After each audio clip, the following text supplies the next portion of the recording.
শীত এলেই বাঙালির ঘরে ঘরে শুরু হয় পিঠা তৈরির ধুম। পিঠা শুধু একটি খাবার নয়, এটি আমাদের সংস্কৃতির ঐতিহ্য এবং পারিবারিক বন্ধনের প্রতীক। বিভিন্ন ধরনের পিঠা দিয়ে বাংলার প্রতিটি অঞ্চলে পিঠা উৎসব পালন করা হয়।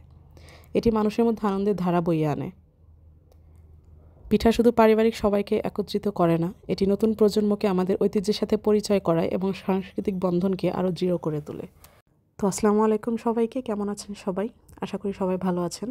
তো আজকে হচ্ছে কিনা চিতই পিঠা দিয়ে চিতই পিঠা করা হবে আর কি। তো এখানে গুড় ভালো মতো জাল করা হচ্ছে। এটা জাল দিয়ে ঘন করা হবে যেন এটা দুধের মধ্যে দেওয়া যায়। যত বেশি ঘন করা হবে এটা জাল দিয়ে ছেঁকে নিয়ে তারপরে দুধের মধ্যে দিতে হবে।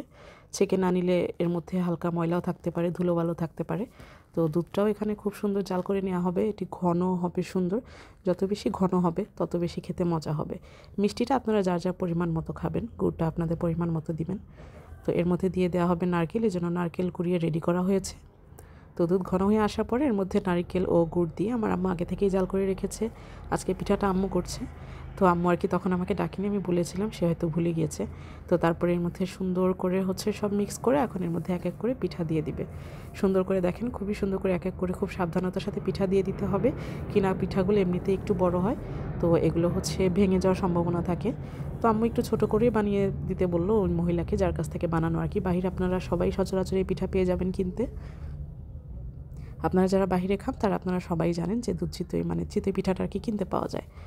তো তারপরে আর বেশ কিছুটা দুধ রেখে দিয়েছিল যে প্রথমে ভিজাবে, ভিজানোর পরে আবার সেটা দিবে। তো এখানে দুধ আর নারকেল আর গুড়টা হচ্ছে আগে থেকেই ওখানেই দেওয়া, ওইটাই হচ্ছে মিষ্টির পরিমাণ একদম ঠিকঠাকভাবে দেওয়া। তো এভাবে হালকা করে আস্তে আস্তে ধীরে ধীরে দুধ মানে পিঠাগুলোকে দুধের মধ্যে হচ্ছে চুবিয়ে দেওয়া হবে। খুব বেশি নাড়াচাড়া করা যাবে না, না হলে হচ্ছে পিঠা ওঠানোর সময় একদম ভেঙে যাবে। তো খুব সুন্দর দেখেন এগুলো ভিজছে। এর উপরে হচ্ছে এখন কিছুক্ষণ পরে এর মধ্যে সেই বাকি দুধটা হচ্ছে আম্মু দিয়ে দিবে এখন। তো আমি বললাম যে ঠিক আছে তুমি দাও, আমি হচ্ছে ভিডিও করি। তো খুব সুন্দর করে আম্মু এখন এটার মধ্যে দিয়ে দিবে। দিয়ে দেওয়ার পরে এটা হচ্ছে সারা রাত রাখতে হবে। গ্রামাঞ্চলে এটা হচ্ছে 4 থেকে 5টা শেপের হয়। একটা খাঁচিতে হচ্ছে 5টা পিঠা বানায়, তারপরে এগুলো হচ্ছে ভিজাই। তো দেখেন সেই দুধটা এখানে বাকিটা দিয়ে দেওয়া হলো।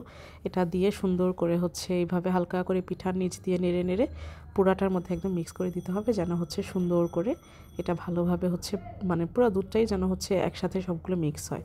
কোথাও যেন হচ্ছে মিষ্টি কম মিষ্টি বেশি এরকম যেন না লাগে আর কি। তো এভাবে সুন্দর করে দিন সারা রাত রাখার পরে এটা হচ্ছে সকালবেলা এর লুকটা দেখেন, সুন্দর একদম নারিকেল দুধ পিঠা সব জমে একাকার একদম। এটা এত টেস্টি খেতে, এত মজা হয়েছিল বলার মতো না। তো দেখেন আমি বলেছিলাম যে পিঠা এমনিতেই ভেঙে যায়, খুব সাবধানতার সাথে উঠাতে হয়। এর ঝোলটাও যেমন খেতে মজা, পিঠাটাও তেমন মজা। আমার ফেভারিট পিঠাগুলোর মধ্যে এই দুধ চিতই পিঠা হচ্ছে one of the most favourite. তো এটা খুবই মজা, আপনারা এভাবে খেয়ে দেখবেন। পিঠা না বানাতে পারলে এভাবে কিনে খেয়ে দেখবেন, অনেক ভালো লাগবে আশা করি। তো আজকের মতো এ পর্যন্তই। আল্লাহ হাফেজ, থ্যাংক ইউ।